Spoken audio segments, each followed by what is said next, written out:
Ladies and gentlemen, welcome to our Friday installment of Fishman Live from the Orange Room. Gregory Koch here. That's Dylan back there on the drum. That's my boy. And we have a gig tonight, so we're actually recording this early. So unfortunately, we will not be responding to your comments, but we will provide hopefully some delicious content for you to whistle along to, if that's your thing. Nothing wrong with any of that, by the way. So I'm going to do some random jams. I am playing my Fishman Fluence Gristletone P90 fueled Reverend Gristle 90 guitar right now. Going through my Koch amplifier, known as the Greg.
That's a song of mine called The Holy Grail. And someone asked me a while back if I ever use my pinky in engaging in my hybrid activities with my right hand. And the answer is yes. When I'm doing those block chord voicings, I use my pinky. Like going...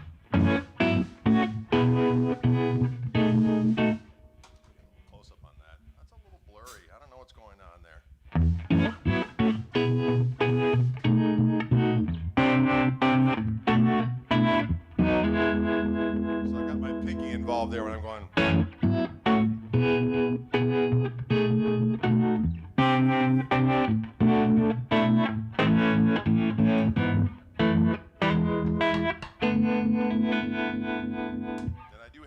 harmonic vibrato engaged on my Koch amplifier, which gives it that nice swirly little tone, almost like a univibe, kind of like if I did that Hendrix tune that...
Now, for that little tune there, folks, I was on the neck pickup, and when I wanted a little extra juice for my lead, I pressed in the button to get the second voice. This little button in between the two controls here allows me to get a second voice. So here's the first voice.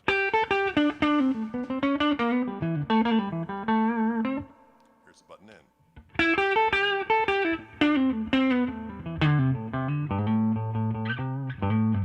I like to do that quite a bit if I'm doing a kind of a cleanish melody thing or kind of a chordal thing. If I'm doing like...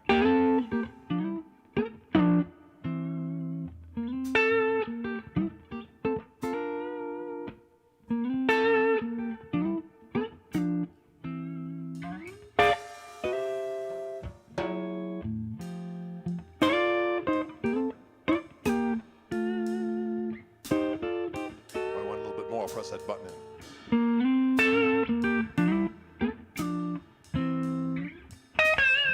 Back to the other one.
press that button in.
Yes.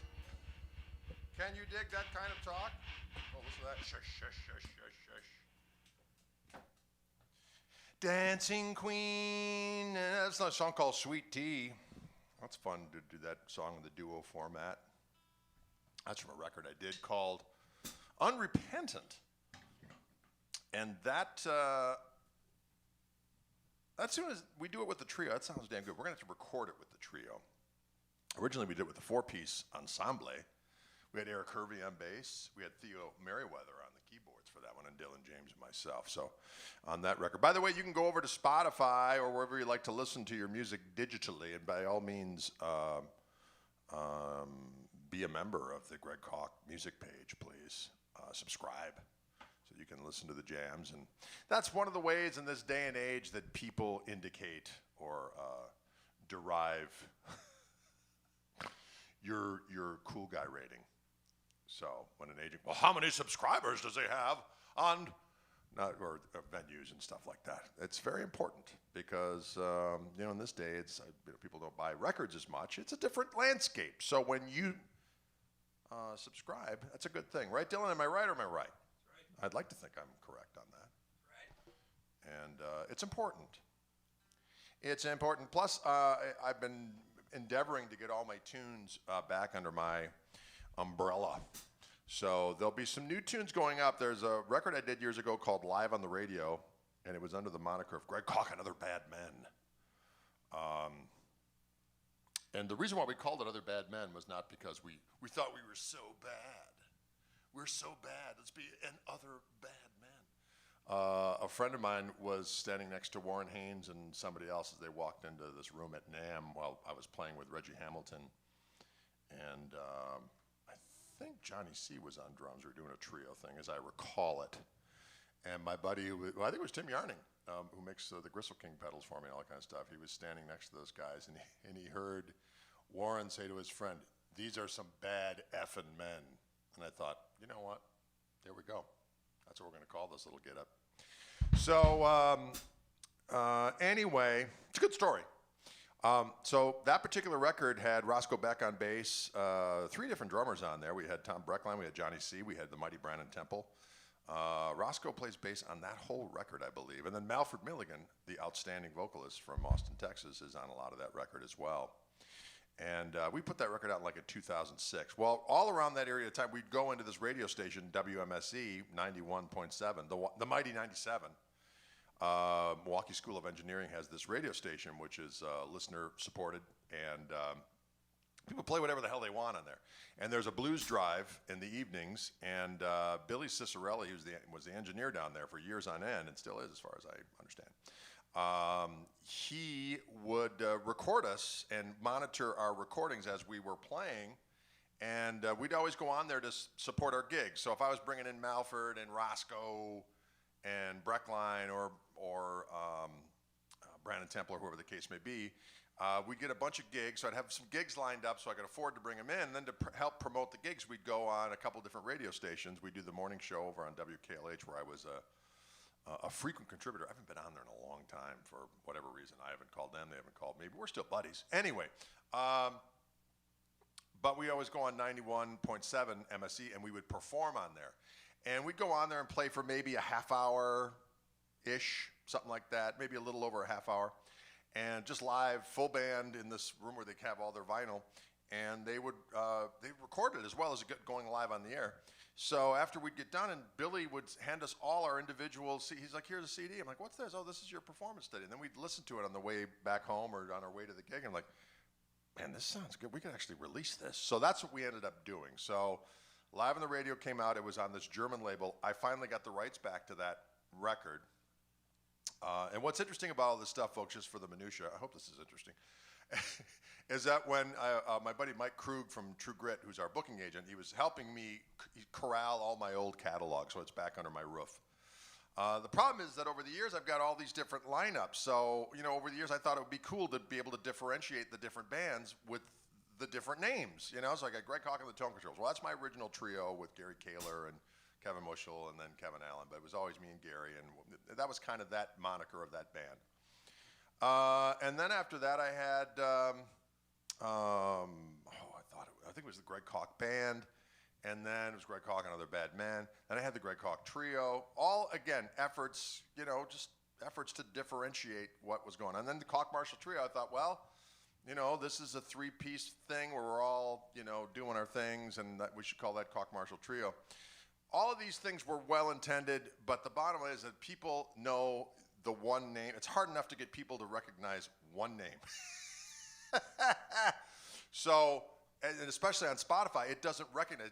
Everything doesn't go under one moniker. So if people are looking for one particular record that's just my name, they'll have no idea that all these other records exist, because that's just not the way it's laid out. So we've had to go in and redesign the artwork on a lot of these CDs to get rid of the and thes, so that it can all just be under Greg Koch, so that people will be able to find all the records in one doggone place. Which is, it's not the end of the world, but it just has to be done. So in keeping with that, we renamed Live on the Radio as Greg Koch Live on the Radio Volume 1, as opposed to Greg Koch and Other Bad Men Live on the Radio. It's Greg Koch Live on the Radio Volume 1, and now there's a Volume 2 coming out, because while I was thinking of re-releasing the first one, I thought, well, didn't we have a bunch of other stuff? And I was thinking about doing one giant release with all this other material. I went in and found out we had all these cool tunes that I recorded with various different versions of my band. So I did a record called 4 Days in the South with Johnny C. on drums, Johnny Calarco, and with Tom Good on bass. And we did a set on MSC that was piping hot. So all of those tunes are on this particular release, which is going to be out soon. I'll let you all know when it's going to be up, but it's in the process now. Any day now I should be getting the notice like, it's up. And we did a bunch of tunes, one of which is we'll do right now. This is a tune that I've actually recorded this tune a few times because it's a fun song. It's a song I wrote. I remember a buddy of mine, Sam McHugh, used to say this. He would be talking about a guy. Actually, by him saying it, he was actually doing what was in the lyric of the song. He's like, oh, so-and-so, there's only two things wrong with him, and that's his face. So if you're being two-faced about someone being two-faced, does it just cancel each other out? I don't know. I don't know how that works. But anyway, I thought that was a funny lyric. So, and I certainly knew a lot of people that were very pleasant to my face, and then behind the scenes, there were machinations going on. But not that I care about any of that anymore. I'm over it, but the song remains the same. And I'd like to do this song for you, a little shuffle tune called There's Only Two Things Wrong With You. That's your face.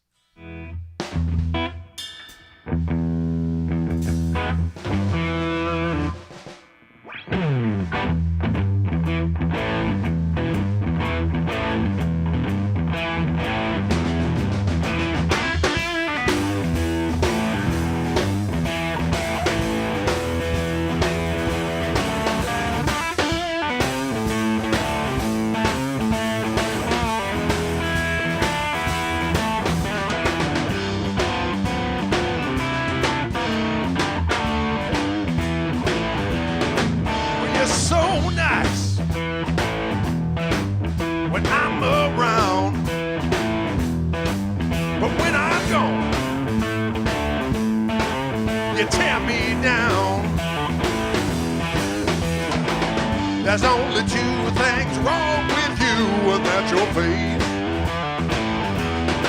Well, you say yes,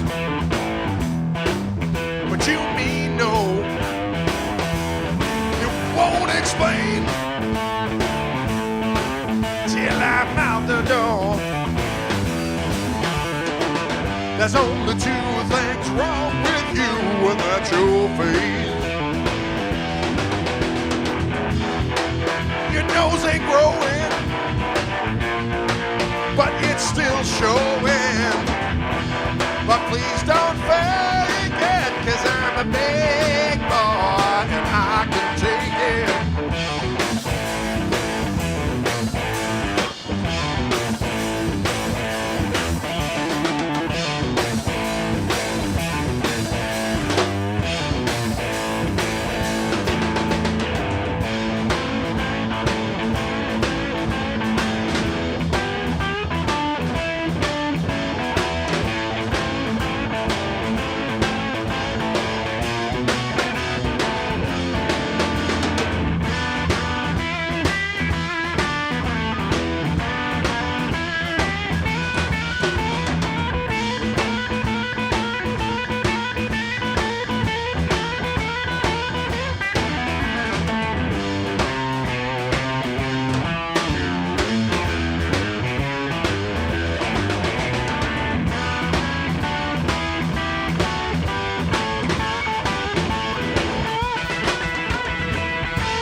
Well, you're so sweet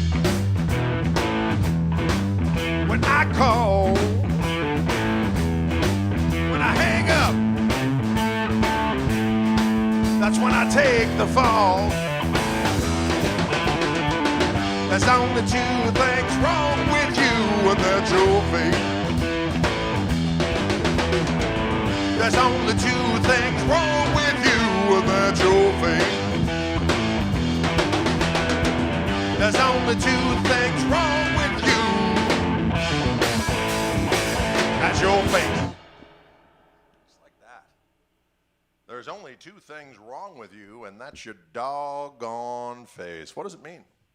It's powerful. It's powerful talk. It's powerful talk. You know, there's a riff I came up with years ago, and I like playing it. So we're going to play it now. And I used to do it in a lot of the Wildwood videos. And then I actually did it as a, when we do it live now, I kind of do it as the intro to the song called Them's the Breaks. There's actually a version of it on YouTube with my trio, Greg Koch and the Tone Controls.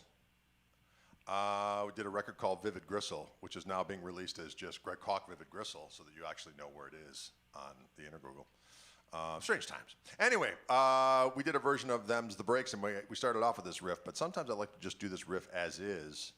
And the tune is from a song called Hey Godzilla from a record called Greg Koch Band Plays Well with Others, but it's going to come back out as Greg Koch Plays Well with Others so that you can find it on the internet. And this song, actually Paul Barrere from Little Feat played with me on this song. There's a cool little intro of us kind of going back and forth. I was using a P90 fuel guitar at the time, as a matter of fact. I was very much I got into P90s. It's kind of funny, I ran into my drummer, Gary Kaler, who's a band member in our Tone Controls. And actually he went, when Dylan couldn't make the last tour we did of Europe, Gary did it. And he's also a magnificent guitar player. So it was kind of funny when I came out with P90s. He wasn't with me at the time where I was messing with P90s. I was like, what does Greg know about P90s? And then he heard me play the guitar. He's like, oh, I get it now.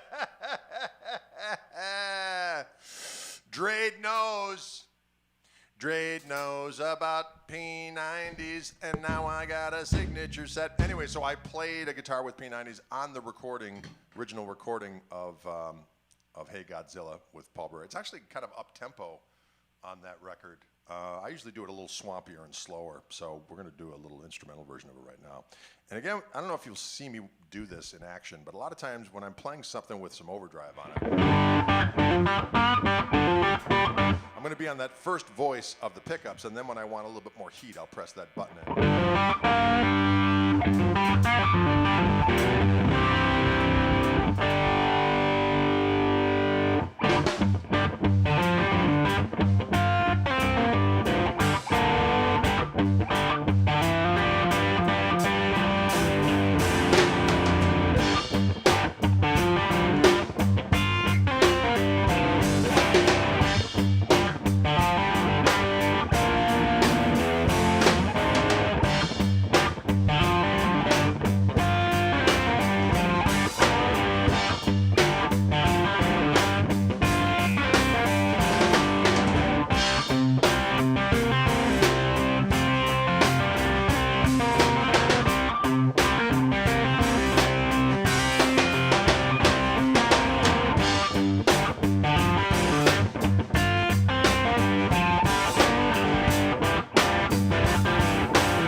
some of that rock music, ladies and gentlemen. I'm a fan. I'm a fan of the rock and roll music.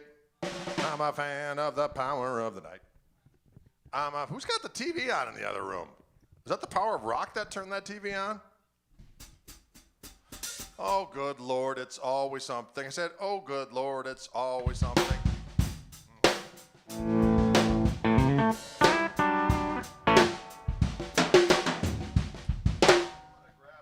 Tone sunburst here for a minute. These, my other Reverend signature guitar is the one with my Fishman Gristletown Takeover Telecaster.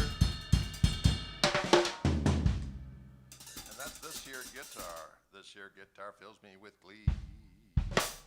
This here guitar fills me with glee. It fills me with glee. Fills me with glee.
Now, when I'm playing this doggone device, a lot of times if I'm doing that funky rhythm stuff, I might state the melody or the head of the song.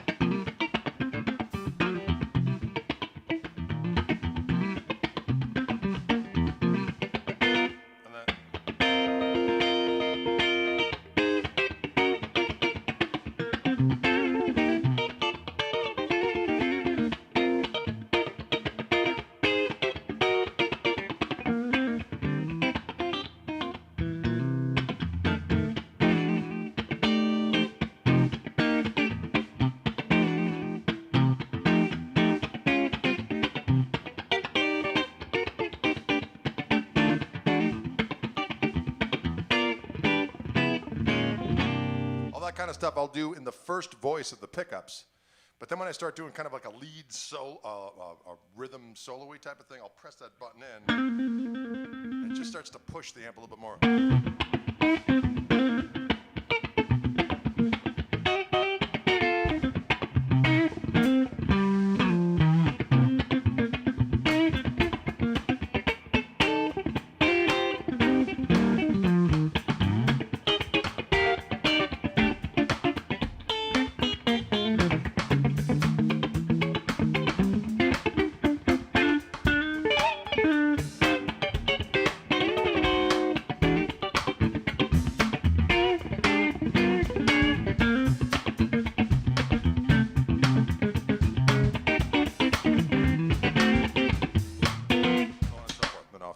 Then I'll hit the heat from there, leaving that button in for maximum girth and savagery.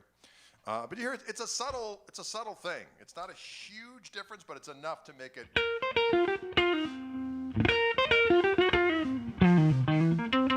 extremely versatile. Can you dig it, folks? Will you dig it? I'm certainly hoping you can. Why is that TV on in there? I think the Bilbo is causing trouble. Bilbo the cat, ladies and gentlemen, has turned on the television in the other room, and it is bellowing forth its siren lies.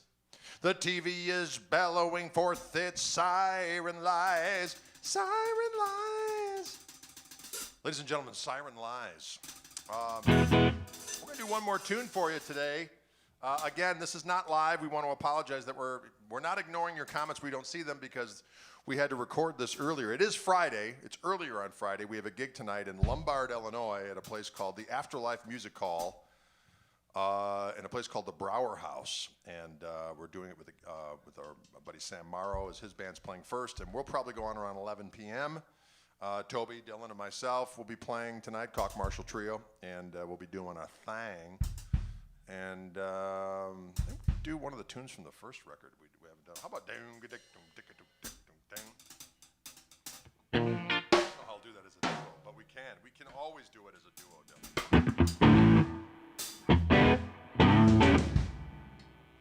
This one's called, what do we call this one?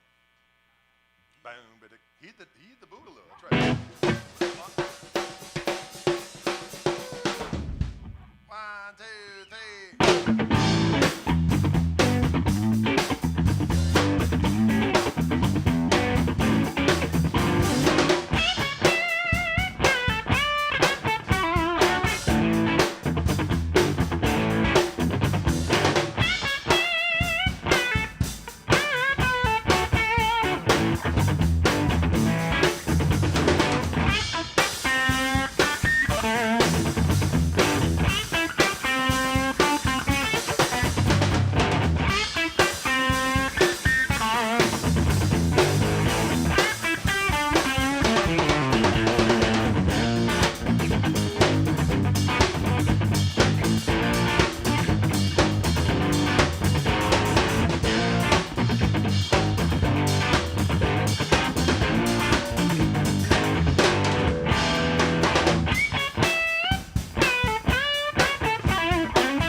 gentlemen, happy Friday to you. That's Dylan back there in the drums. Thanks to our friends at Fishman. This is my Fishman-fueled Reverend signature guitar with my Fishman Fluence Gristle Tone T-style pickups for your listening and dining pleasure. Don't forget, folks, if you live in the Chicagoland area, Northern Illinois, we're going to be playing in Lombard tonight. This is Friday, the 20th of August. We're playing tonight at a place called the Afterlife Music Hall in an establishment called the Brower House. And we don't go on until about 11 o'clock tonight, so come on down. We look forward to seeing you. In the meantime, have a great weekend. We'll see you cats on the flippity and the floppity.